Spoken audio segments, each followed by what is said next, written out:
Hey guys, it's James from Mostly Helpful. Firstly, Happy New Year. Secondly, back on the Alpina doing a job here on the coolant level sensor. If yours is flagging up a code, I'm going to show you how to do it.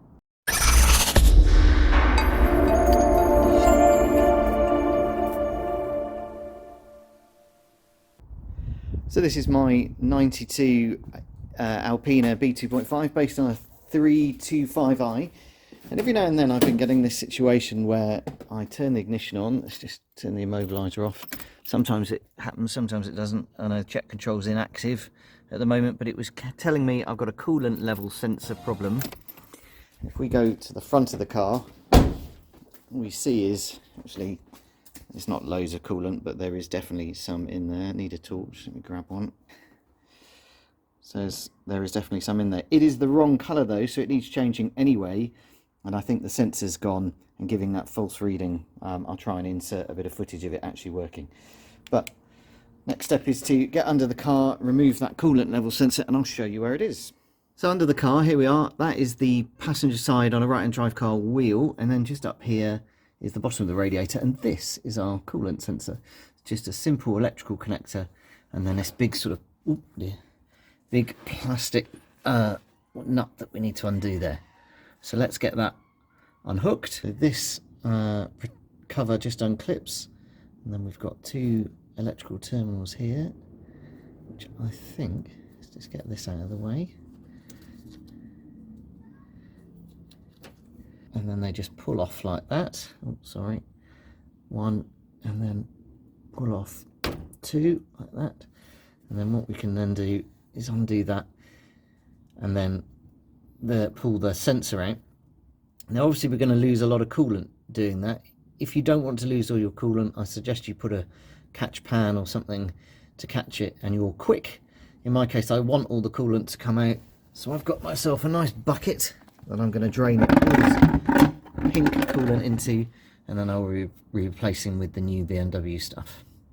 So this is a 32mm spanner. It's the same size you need for a clutch fan nut, which is why I've got it, and that is the right size to undo this.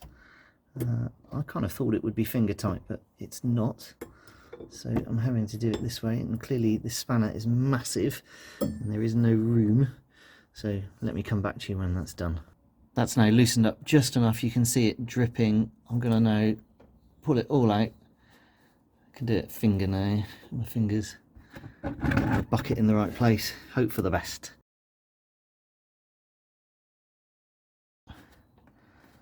So at this point we hope it really is the sensor that's causing the problem, eh? There we go, ready.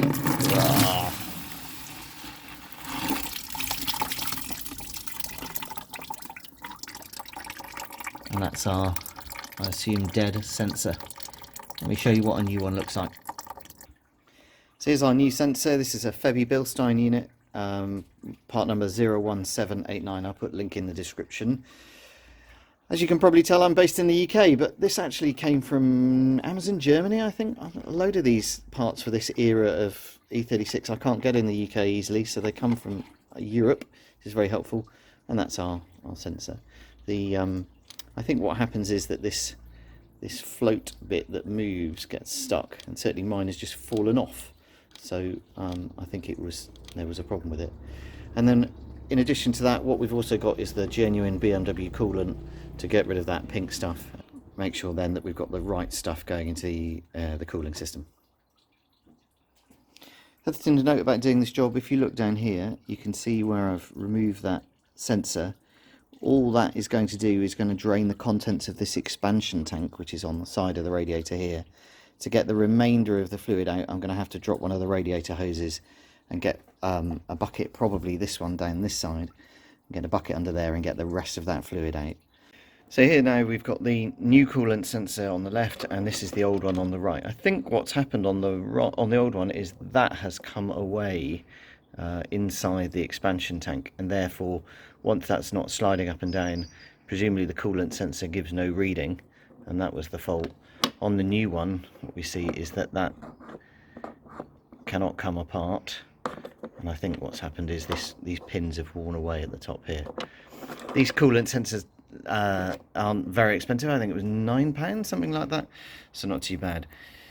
In the meantime though, I've drained the entire coolant system down. I've drained it from the block. There's a block bolt plug down in this sort of cylinder 4 area, and then I've drained it from the bottom of the radiator, and there's all my old pink coolant that's now going to get replaced with the blue BMW stuff. And back under the car, it's now time to get the new coolant sensor installed. This is where I drained the system from at the radiator. I didn't need to undo this here. There's a drain plug on this radiator. This isn't the original radiator, it's been replaced. And then the sensor just fits up in here, he says, hopefully. There it goes. And then just tighten up with that. There, oh, come on, focus, there we go. So just hand tighten that. I'll get the big spanner on it in a second. Go. And then just...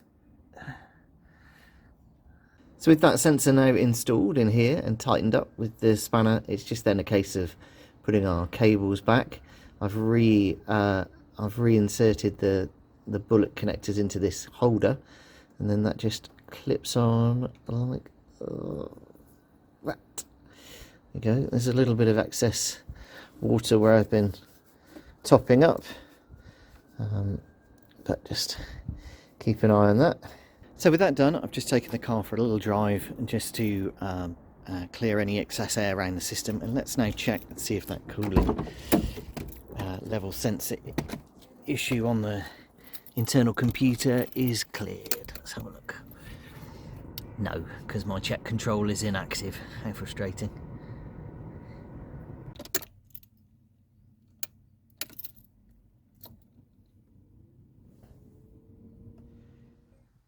So there we go. I've just tried to get that check control to come up with that no message, and as you can see, I've got a check control inactive message. So if nothing else, there's a new video there about how to fix check control. This car's had a bit of a funny life, and there's a lot to fix still, but I think we're getting through it slowly but surely, and it's certainly making the car much nicer to drive, doing all these jobs.